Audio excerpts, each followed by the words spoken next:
오늘 첫 번째 레위기 본문을 시작하는 시간인데요. 오늘은 1장부터 3장까지 구약의 5대 제사가 있지요. 그 중에 첫 번째 3개의 제사를 우리가 함께 묵상하는 시간을 갖는데, 지난주에도 말씀드린 것처럼 우리가 이 제사를 그대로 행하고 있지 않지요. 특별히 이제 예수님을 믿는 그리스도인으로서는 이 구약에 등장하는 예배를 우리가 그대로 행하고 있지는 않지만, 우리가 레위기를 읽는 방법이 그 문자적인 의미를 넘어서서 그 중요한 정신을 묵상을 하고 그것을 또 적용하는 것이 아주 중요한 의미가 있다고 말씀을 드렸기 때문에, 오늘 이 3개의 예배 가운데 담겨있는 정신과 의미를 주로 묵상을 하려고 합니다. 이 예배에 대한 이야기를 묵상하기 전에 먼저 우리가 잠시 생각을 해야 되는 것이 성막에 대한 이야기인데요. 출애굽기 40장 17절에 보면 모세가 시내산에 머무르는 동안 성막이나 회막은 다 같은 의미로 사용이 됩니다. 이 성막을 완성하는 장면이 나오는데, 여러분 이제 성경을 읽으시면 출애굽기 19장에 가면 모세가 이제 시내산에서 십계명을 받으러 올라가잖아요. 그 시내산 밑에 머무르는 기간이 민수기 10장 10절까지 이어집니다.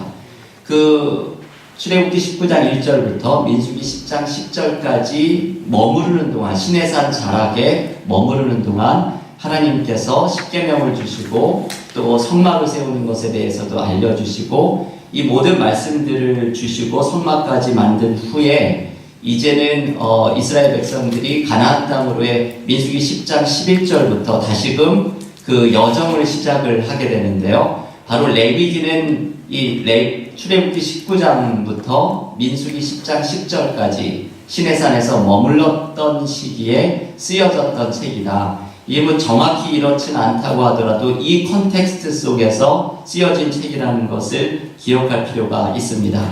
이 성막이 완성이 된 후에 이제 이 성막을 들고서 가나안 땅으로 전진하기 전에 모세를 통해서 하나님께서는 이 완성된 성막 안에서 무엇을 해야 하는지를 알려주시는 것이죠. 그것이 바로 예배에 대한 것이죠. 그래서 레위기는 이 성막 안에서 벌어지는 예배에 대한 이야기로부터 시작을 합니다.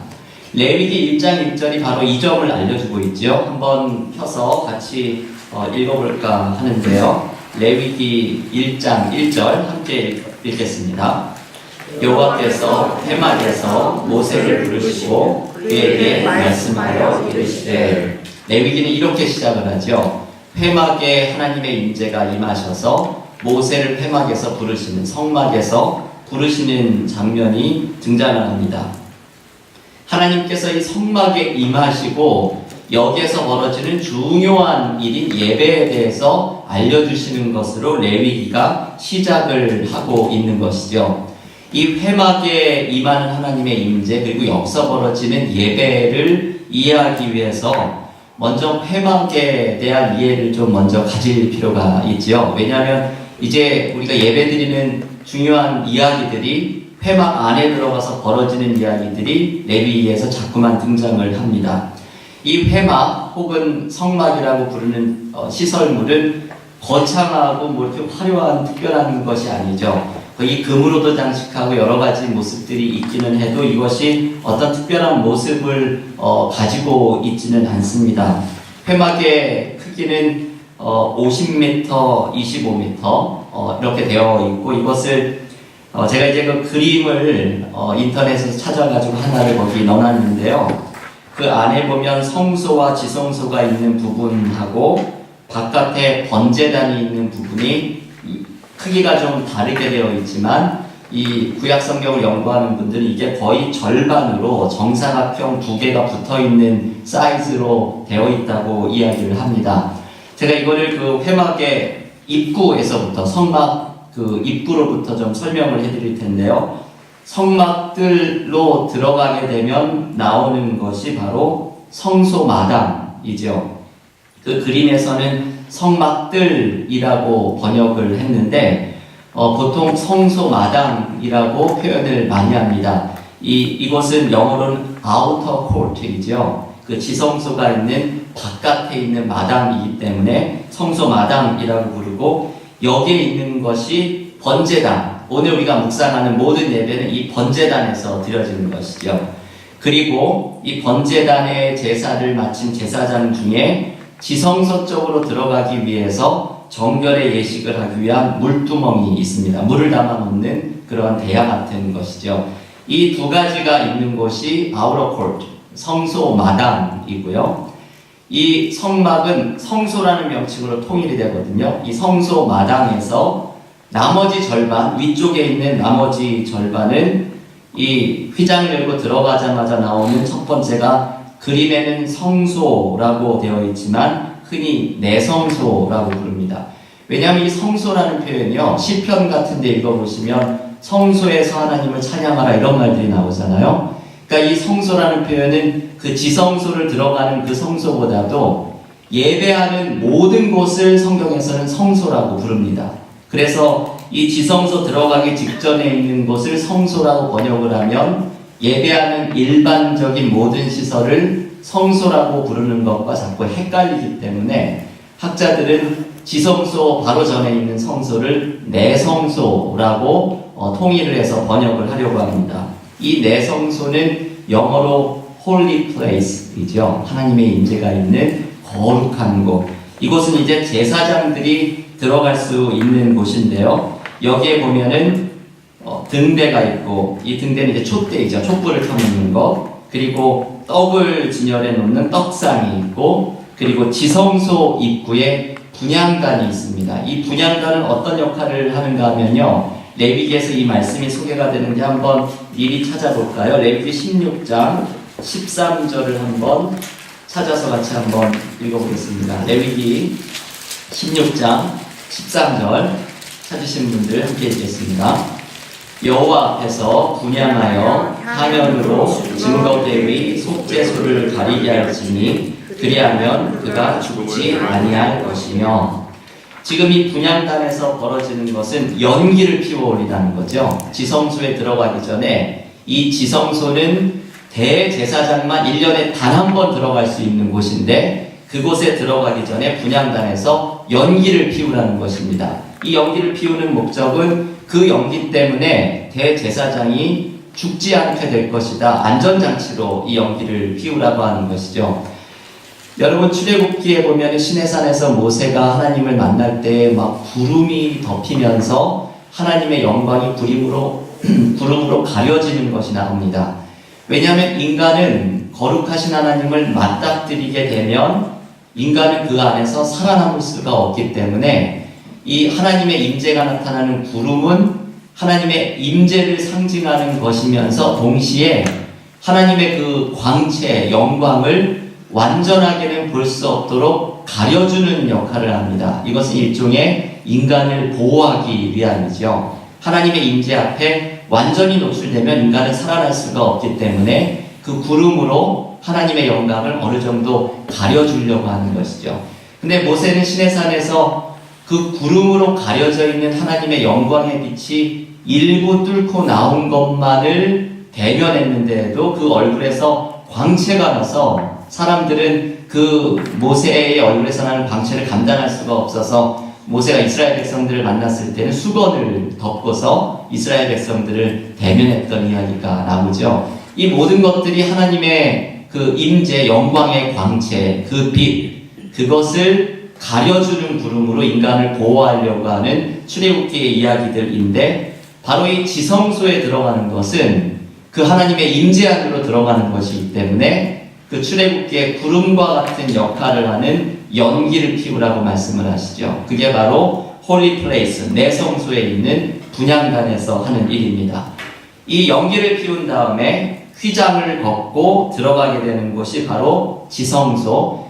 그러니까 이 성막은 다 성소라는 이름으로 분류되는 거죠. 제일 안쪽에 지성소, 그 입구에 내성소, 그리고 성소 마당, 이렇게 성소의 이름으로 다 통일돼서 이름을 붙이는데요. 그 마지막 들어간 곳인 지성소는 Holy of Holies, 거룩한 곳 중에서도 가장 거룩한 곳이죠. 그 안에 있는 것은 법궤입니다. 제가 이 법궤의 그림을 또 오른쪽 그림이 바로 법궤인데요. 지성소에 있는 법궤이죠. 요것 하나가 이제 Holy of Holies, 지성소에 있는 것인데, 이 법궤 안에는 우리가 아는 것처럼 아론의 쌍난 지팡이가 있고 만나의 일부가 있고 십계명이 담겨 있는 곳이죠. 하나님의 임재를 상징하는 것들이 있어서 바로 이 Holy of Holies, 지성소에는 하나님의 임재가 강하게 임하고 계시는 곳으로 상징하는 법궤가 있습니다. 그런데 이 법궤에서 굉장히 중요한 것이 그 위에 있는 뚜껑이거든요.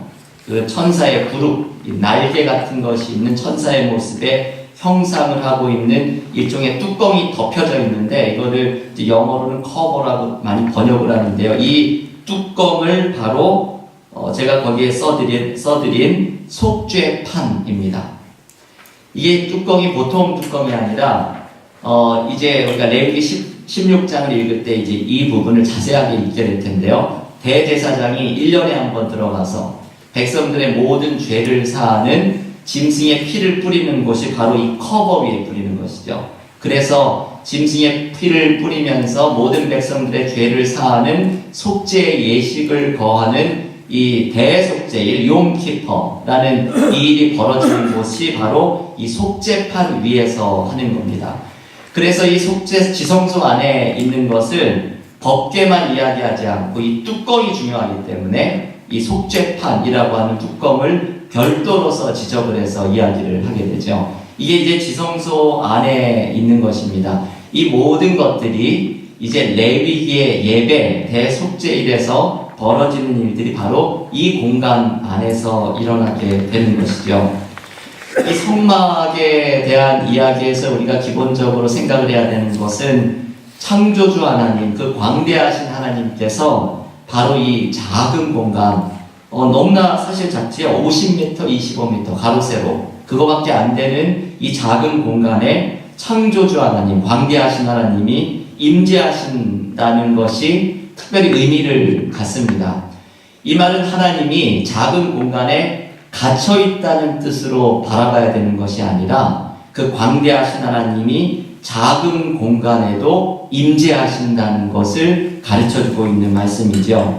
그래서 이제 우리의 삶 속에 있는 작은 공간들, 가정의 한 구석, 일터의 한 구석, 그곳에서도 하나님의 임재가 함께하시고, 우리는 이 성막에 함께하시는 임재하시는 하나님처럼 우리의 공간에 임재하시는 하나님 앞에 머무르면서 하나님의 거룩이 나에게 묻어나는 이 레위기의 예배가 우리의 삶에 드러나는 삶으로 나아가야 합니다. 레위기는 바로 이 이야기로부터 시작을 하죠. 그 작은 장소인 성막에 임하시는 하나님 앞에 어떻게 예배로 나아가서 그 임재에 머무를 수 있을 것인지, 이 예배에 대한 이야기로 레위기는 그 첫 번째 시작을 열어갑니다. 이 레위기에 등장하는 예배에 대한 이야기를 이제 묵상을 해갈 텐데요. 구약의 특별히 5대 제사라고 불려지는 이 예배들을 묵상을 하면서 우리의 예배를 드리는 자세, 예배의 정신, 이것을 좀 함께 묵상하고 적용을 할 수 있으면 좋겠습니다. 먼저 첫 번째, 번제로부터 시작을 할 텐데요.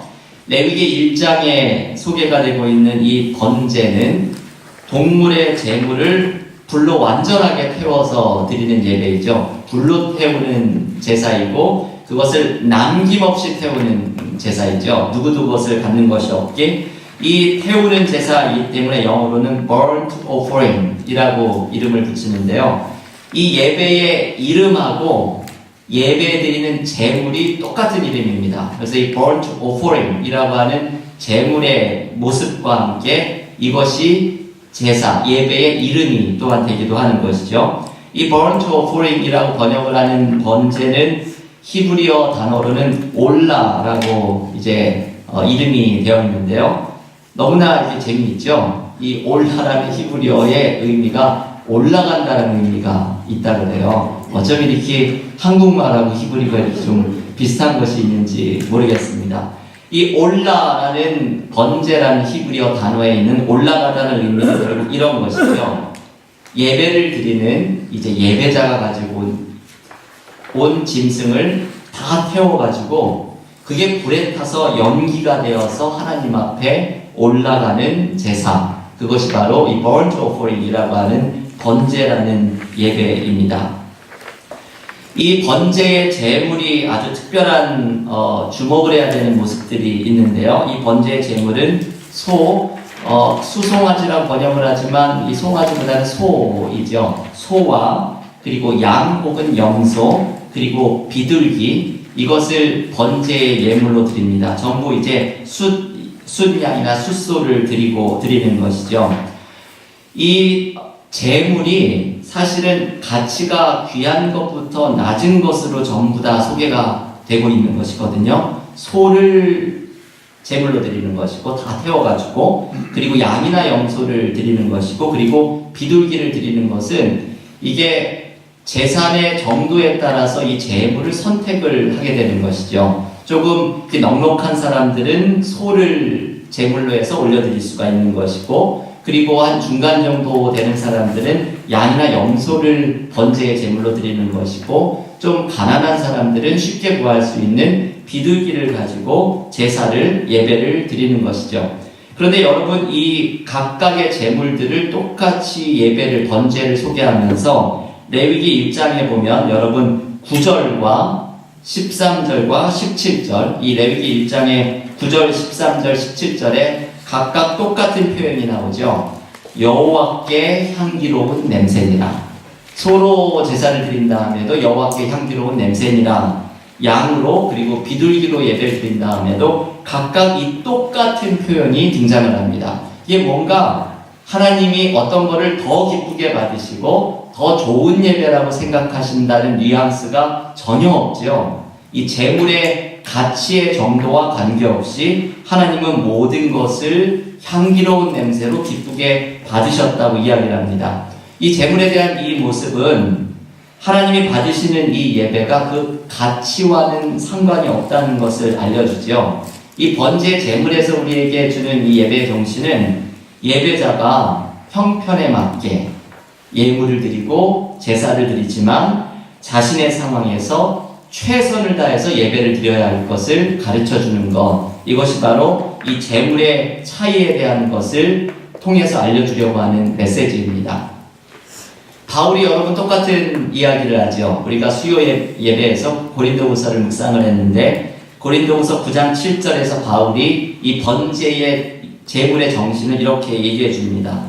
각각 그 마음에 정한 대로 할 것이요 인색함으로나 억지로 하지 말지니 하나님은 즐겨내는 자를 사랑하시느니라. 아멘. 고린도후서 9장 7절의 말씀을 읽어드렸는데요.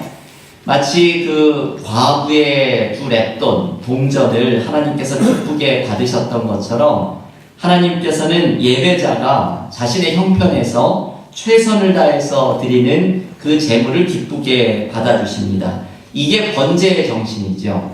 번제의 정신은 자원하는 마음으로 최선을 다해 드리는 예배, 이게 번제의 정신이고, 또 다른 것은 그 자원하는 마음으로 최선을 다해 드린 예배를 하나님은 가치의 정도에 상관없이 기쁘게 받아주시는 차별 없는 예배라는 것을 가르쳐 줍니다. 이게 번제의 정신입니다. 이 차별이 없는 예배의 정신은 가난의 정도를 넘어서고 남녀의 차이를 넘어섰어요. 이 구약시대에 보면 한나와 같은 사람들이 성전에 나와 예배를 드리죠. 여성들도 이 아우러 코트에 들어가서 예배를 드렸다는 것이죠. 그래서 이 차별이 없는 예배는 가난이나 남녀의 차이를 넘어서는 하나님께서 차별 없이 그 예배를 받아주신다라는 것을 가르쳐 줍니다. 이 번제의 정신은 최선을 다해서 드리는 우리의 예배를 하나님께서 차별 없이 받아주신다는 것을 알려주는 예배이죠. 이 번제의 의미를 말씀을 드릴 텐데요. 이 번제는 언제 드리느냐? 한마디로 이야기하면 수시로 드리는 겁니다. 본인이 원할 때 자발적으로 드리는 제사가 바로 이 번제인데, 세 가지의 의미로 이 번제를 수시로 드릴 수가 있죠. 제일 크게 세 가지이죠. 하나는 감사와 기쁨을 표현하려고 할 때, 이 사무엘하 6장에 담겨 있는 것은 다윗이 다윗성으로 법궤가 들어왔을 때 기뻐 춤추면서 번제를 드렸다는 대목을 제가 거기 써드렸는데요. 번제는 이렇게 기쁨이 넘쳤을 때, 감사하는 일이 있을 때 수시로 드릴 수 있는 것이고, 두 번째는 헌신을 다짐하려고 할 때 이 번제를 드리게 됩니다. 완전한 헌신을 하나님 앞에 드리려고 하는 것이죠.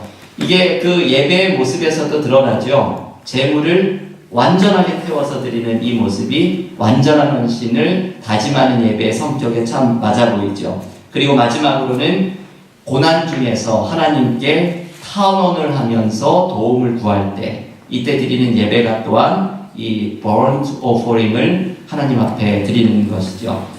이 번제가 가르쳐주는 것은 예배의 기본 정신입니다. 감사, 헌신, 탄원. 이게 우리가 하나님 앞에 예배를 드릴 때 가지고 나아가는 기본 정신이라는 것을 바로 이 번제가 가르쳐주죠.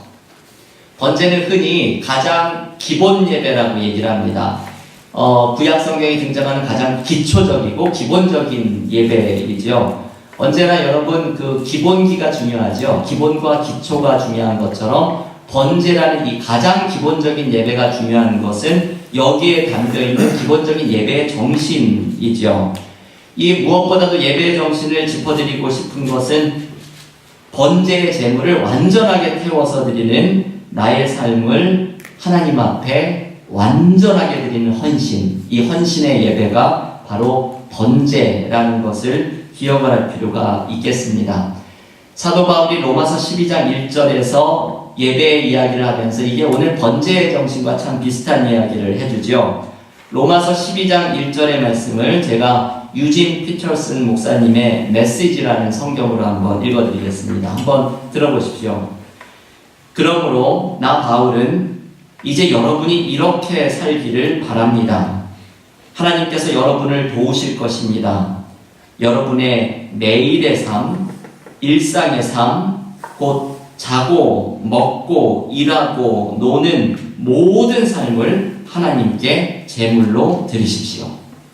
이게 바울이 로마서 12장 1절에서 말하는 예배의 정신인데요. 우리의 모든 삶, 먹고, 자고, 일하고, 노는 모든 삶을 하나님 앞에 완전하게 드리는 것이 예배다. 이게 영적인 예배다라고 바울은 이야기를 합니다. 그런데 이것이 바로 번제의 정신이죠. 나의 최선의 것을 하나님께 드리고 완전하게 태워서 드리는, 하나님 앞에 드리는 이 완전한 헌신, 이것이 바로 번제의 정신입니다. 여러분, 우리의 예배를 한번 생각을 해보십시오. 우리가 하나님 앞에 예배를 드리러 나올 때, 주일에 예배를 드리러 나올 때 이런 마음으로 우리는 예배를 나오고 있습니까? 자원하는 마음으로 최선을 다해서 예배에 나아가고, 그리고 나를 완전하게 드리는 예배로 나아가고 있습니까? 우리의 예배가 이 최선의 예배로, 나를 완전하게 드리는 예배로 하나님께 나아가는 시간이 될 수 있기를 기원합니다. 이 소제는 이제 곡식으로 드리는 감사의 제사이지요. 이 레위기 2장에 등장하는 소제는 히브리어로 미나라는 이름을 가지고 있는데, 이것의 의미는 곡식제입니다. 영어 성경들은 grain offering이라고 번역을 하죠. grain, 곡식이라는 뜻이잖아요. 그러니까 곡식으로 드리는 예배들을 바로 소제라고 이야기를 하는데, 이것을 좀 농담처럼 이야기를 하면 vegetarian option입니다. 예배에 있어서도 이 vegetarian option이 있는 것이죠. 구약의 제사 가운데 피를 한 방울도 흘리지 않고 드리는, 피 없이 드리는 유일한 제사가 바로 소제이죠. 저도 이 소제를 드리고 싶었을 것 같아요. 이 번제나 이런 다른 제물들은 너무 막 피가 좀 낭자한 그런 모습이 있잖아요. 근데 여러분 예배의 그 절차를 보면 굳은 일들은 전부 예배자들이 합니다. 그 제물을 가지고 들어간 예배자가 그 아우러 성서 마당에서 그 모든 뭐 이렇게 해체하고 이런 일들은 제물을 가지고 들어간 제사자, 예배자가 이런 일들을 하고, 피에 대한 그런 부분들, 그거를 재단에 뿌리고 이런 일들을 제사장들이 이제 감당을 하게 되죠. 그 본문에서 이게 정확하게 나와 있지 않아도 그렇게 구분이 되어 있습니다.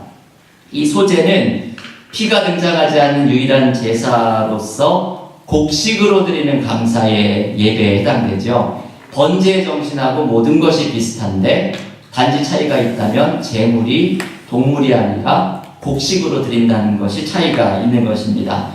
그래서 제물에 있어서는 소재의 제물은 이제 곱게 빻은 밀가루를 드리는데 여기에 기름과 유향을 가미해서 이것을 번제처럼 제단에서 불태우는 방식으로 예배를 드리게 되는 것이죠. 기름을 가미하는 것은 이 제물의 밀가루에다가 좀 품격을 높이려고 하는 것이고 좀 돈이 있는 분들이 이걸 하겠죠. 그리고 거기에 이 기름을 더하게 되니까는 탈 때 좀 더 잘 타게 되겠죠. 그런 역할도 있을 것이고 유향을 더하는 것은 타서 올라가는 향기가 조금 더 향기롭게 하려고 이것도 역시 좀 아주 가난한 분들은 이 기름이라든지 유황을 더하는 것이 어려울 수도 있겠죠. 가난한 분들은 그래서 밀가루만을 기름과 유황 없이 밀가루만을 드리거나 이 레위기 2장을 읽어보면 밀가루를 태우는 것 말고도 집에 있는 물건들을 가져와서 빵을 만들거나 부침개처럼 만들어가지고 그거를 태워서 드리는 예배를 드리는 것도 역시 밀가루를 이용하는 것이기 때문에 소재에 해당되는 제사의 방식입니다. 이 소재가 가지고 있는 이 밀가루를 이용하는 이것이 굉장히 중요한 의미를 가지고 있죠. 그것은 극빈자를 위한 예배라는 것을 알려줍니다. 이 번제가 소와 양과 비둘기, 이 비둘기마저 살 수 있는 능력이 안 되는 극빈자들에게 바로 이 번제와 똑같은 예배를 드릴 수 있도록 만들어 놓은 것이 바로 밀가루로 예배를 드리면서 번제 예배를 드릴 수 있는 기회를 열어간 것이죠. 특별히 여러분 이 소죄, 밀가루로 예배를 드리는 것이 오늘 이 피하고 기름에 대한 이야기를 제가 다음 주에 말씀을 드리려고 자세한 말씀을 안 드리는데요. 왜냐하면 이제 그 뒷부분에 등장을 하기 때문이죠. 피가 생명을 담는 기능을 있기 때문에 죄를 범하는 속죄제에서는 피의 역할이 굉장히 중요하죠. 근데 여러분 그 속죄제에 대한 말씀에서 소재와 관계된 한 구절만 미리 찾아보겠습니다. 레위기 5장 11절을 펴셔가지고 한번 같이 읽어볼까요? 레위기 5장 11절 한 목소리로 읽겠습니다. 만일 그의 손이 산 비둘기 2마리나 집 비둘기 2마리에도 미치지 못하면 그의 범죄로 말미암아 고운 가루 10분의 1 에바를 예물로 가져다가 속죄 제물로 드리되 이는 속죄제인즉 그 위에 기름을 붓지 말고 유향을 놓지 말고.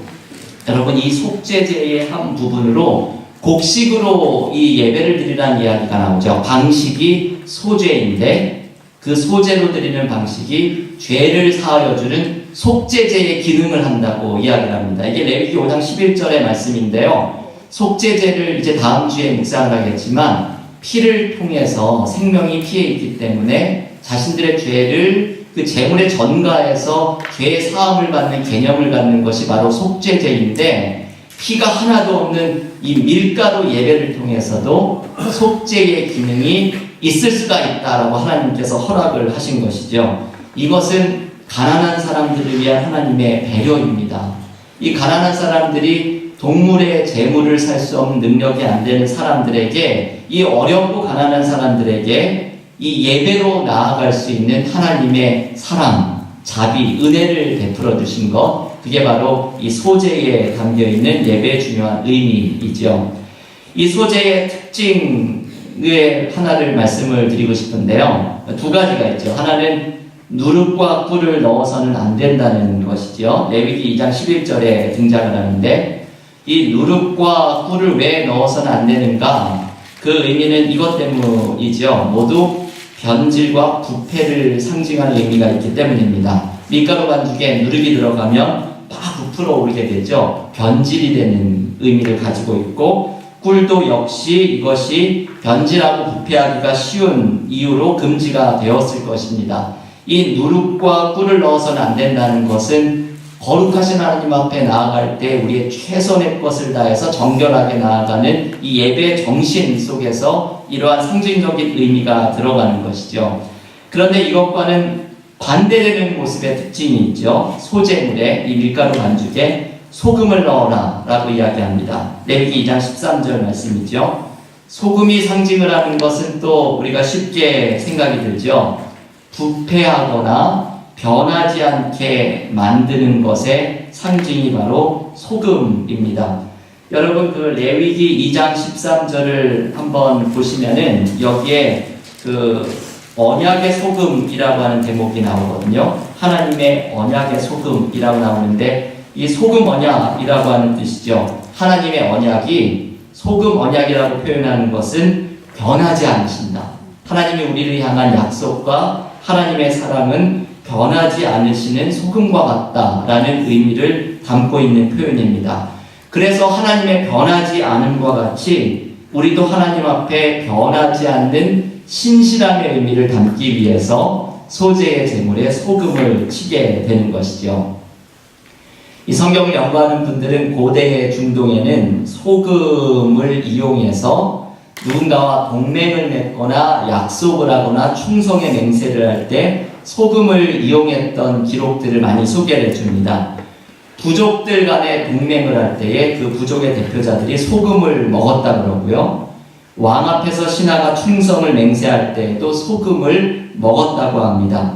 그래서 이 고대 중동에서 많이 사용되었던 격언은 우리 사이에는 소금이 있다라는 그런 격언이죠. 우리 사이에 소금이 있다. 이 말은 우리가 동맹을 맺었고 이런 약속이 있다. 우리의 약속은 굳건하고 신실하다. 이런 의미를 가지는 것이 우리 사이에 소금이 있다라는 그러한 의미입니다.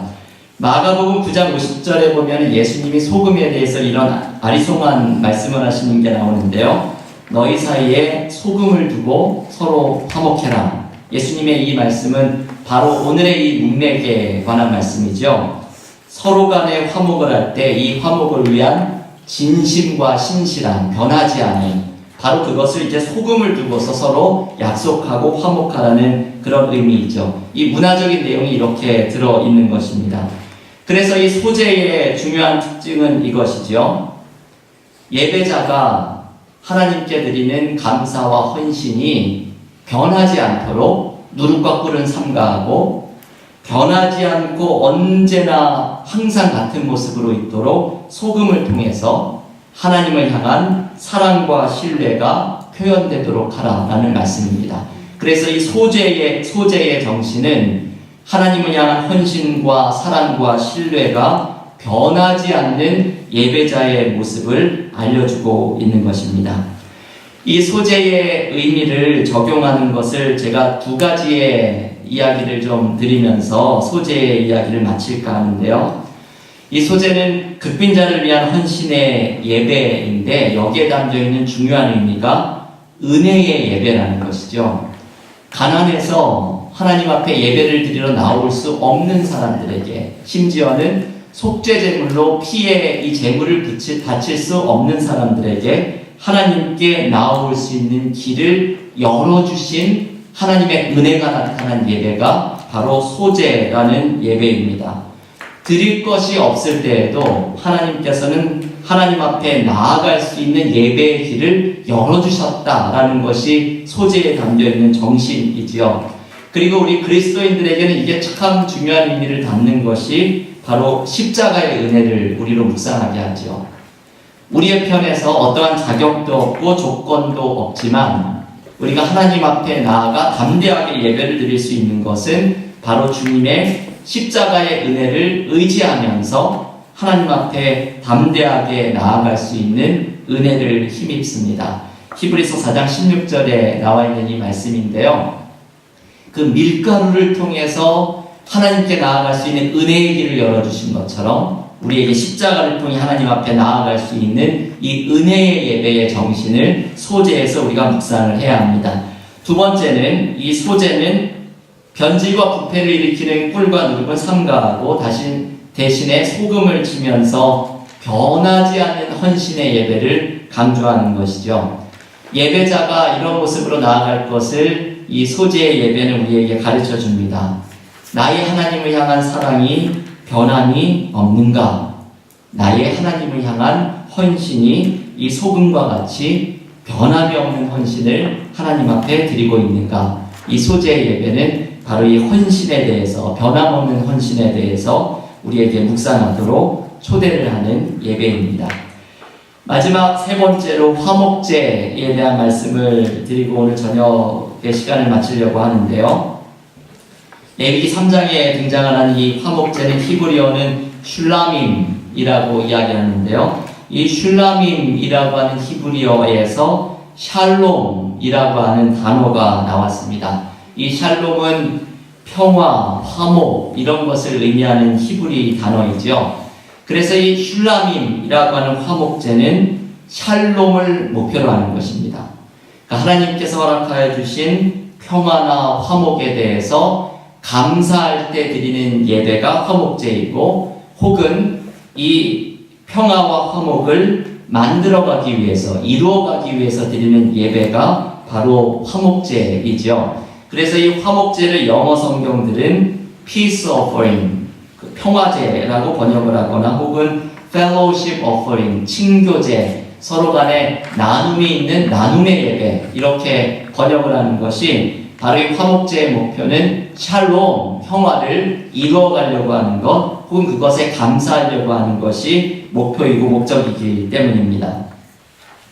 이 화목제를 드리는 경우는 세 가지가 있죠. 감사와 서원과 자원. 그러니까 감사한 일이 있을 때 화목제를 드리거나, 하나님께 무언가를 약속할 때에 이 화목제를 드리거나, 혹은 자원, 이것은 그냥 수시로 그 하나님 앞에 기쁨으로 이유 없이 드리는 예배도 바로 화목제를 드릴 수 있는 경우라고 말을 합니다. 근데 이 화목제의 제물은 소하고 양과 염소를 암수의 구분 없이 드리죠. 여러분, 번제는 소와 양과 염소와 비둘기를 수컷만 드렸죠. 이것을 왜 번제는 수컷만 드렸을까를 사람들은 이게 성경에서 이야기를 해주지 않기 때문에 학자들은 추측을 할 수밖에 없는데요. 아마도 그 당시의 문화가 남성 중심의 문화이기 때문에 완전한 헌신의 예배를 드리는 번제에서는 뭔가 이렇게 수컷의 제물이 좀 더 흠없어 보이지 않을까, 이런 개념으로 수컷을 번제에서는 드리지 않았을까 생각을 학자들은 해봅니다. 그런데 이 화목제는 왜 암소의 구분이 없이 제물을 드렸을까? 그 이유는 이 화목제의 제물은 잔치를 위한 것이죠.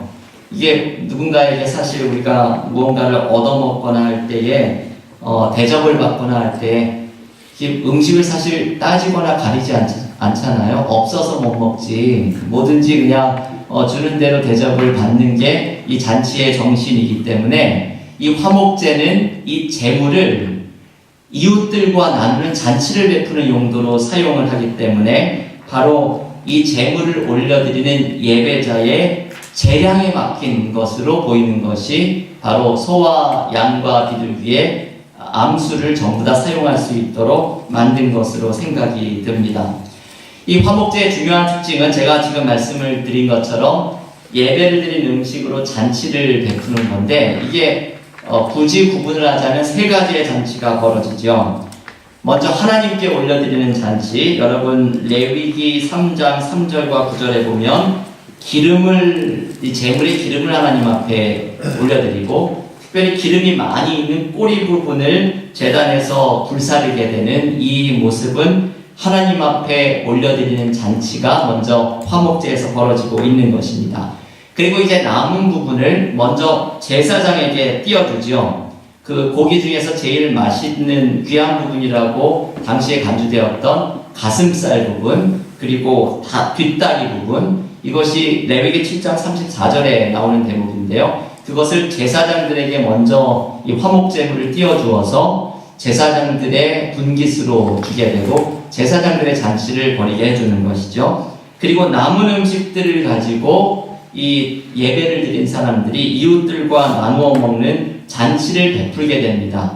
이 레위기 3장이나 레위기 7장에 나오는 화목제 대목에서는 이런 부분이 자세하게 나누는 잔치에 대해서는 소개가 되어 있지 않지만, 이 화목제가 등장을 하는 구약의 본문에 보면은 여러 사람들과 나누어 먹는 이야기들이 자주 등장을 하죠. 대표적인 출애굽기 18장에 제가 하나 이드로의 화목제 이야기를 제가 예로 써드렸습니다.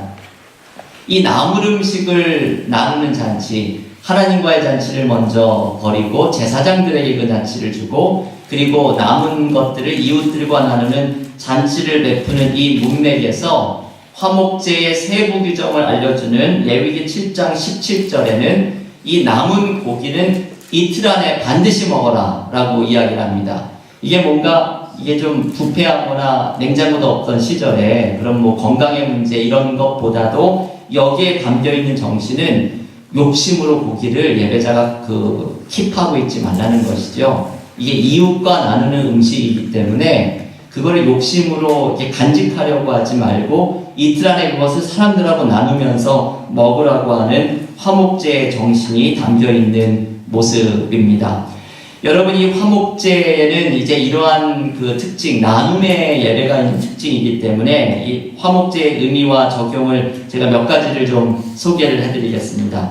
화목제는 예배를 드린 다음에 그 예배드린 제물을 사람들과 나누는 식사를 통해서 친교를 다지는 바로 나눔의 예배의 성격이 강한 것이고, 그리고 번제는 하나님과의 관계를 해결하는 것에 집중되어 있었죠. 이 수직적인 하나님과의 교제가 집중되어 있었다면 화목제는 수평적인 교제를 이루려고 하는 예배이죠. 이 나눔의 예배를 통해서 수평적 교제를 중요하게 생각하는 예배입니다.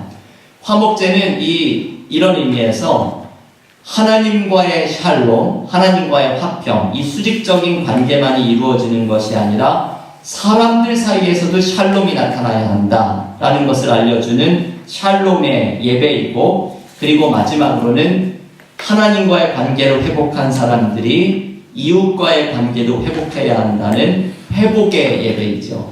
이게 화목제에 담겨있는 예배의 정신입니다. 나눔의 예배, 샬롬의 예배, 그리고 회복의 예배, 이것이 바로 화목제의 중요한 정신이죠. 이게 얼마나 중요한 예배의 정신인지 모르겠습니다.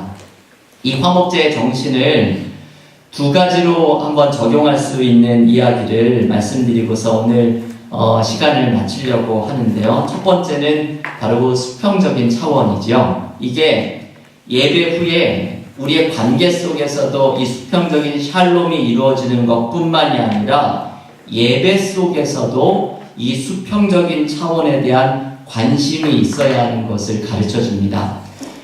목사님들을 이제 만나서 예배에 대한 이야기들을 나누게 되면 저마다 목사님들이 예배의 신학이 좀 다른 분들이 있는 경우가 있거든요. 특별히 예배에서 수직적인 차원, 이 번제와 같은 성격을 아주 강하게 신학적으로 가지고 있는 분들은 이제 예배 가운데 뭔가 이렇게 좀 악기로 피아노나 오르겐 이런 거 외에 뭐 기타를 쓴다든지 드럼을 쓴다든지 이런 것들은 이 하나님 앞에 이 올려드리는 거룩한 예배에 있어서 불경건하다고 생각을 하시는 분들도 있고, 어떤 좀 이게 굉장히 경직된 교단 중에서는 예배 가운데 아멘을 하는 것도 굉장히 싫어하고 방언기도 이런 것도 굉장히 좀 못마땅하게 생각을 하고, 저희 교회에서는 이제 성가대의 찬양이 끝난 다음에 교우들께서 박수를 치시잖아요. 상상도 할 수 없는 일이죠. 그런 교단에서. 왜냐하면 예배는 수직적인 하나님과의 관계가 중요한 시간인데 어떻게 그 성가대 사람들이 한 그 성가에 대해서 격려하는 차원의 박수를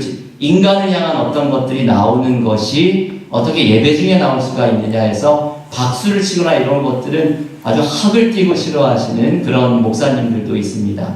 근데 그 예배가 가지고 있는 수직적인 차원에 대한 그 중요성을 강조를 하는 것이죠. 근데 이 화목제의 정신에는 예배의 기본적인 틀 안에 수평적인 차원에 대한 관심이 들어 있습니다. 그래서 우리의 예배 가운데에서도 하나님을 향한 관계, 하나님을 향한 샬롬을 이루는 그 번제, 소제의 정신과 함께 이웃과의 관계에 샬롬을 이루는 화목제의 정신이 함께 들어있는 예배의 모습, 이것도 우리가 예배의 신학에서 생각을 해야 하는 모습이죠. 미국 교회 예배를 가면 이런 부분 되게 자유스럽죠. 그 Joys and Concerns 시간에 가면은 미국 교인들 일어나가지고 기도 제목들, 우리 개가 아픈데 이거 좀 기도 좀 해주십시오.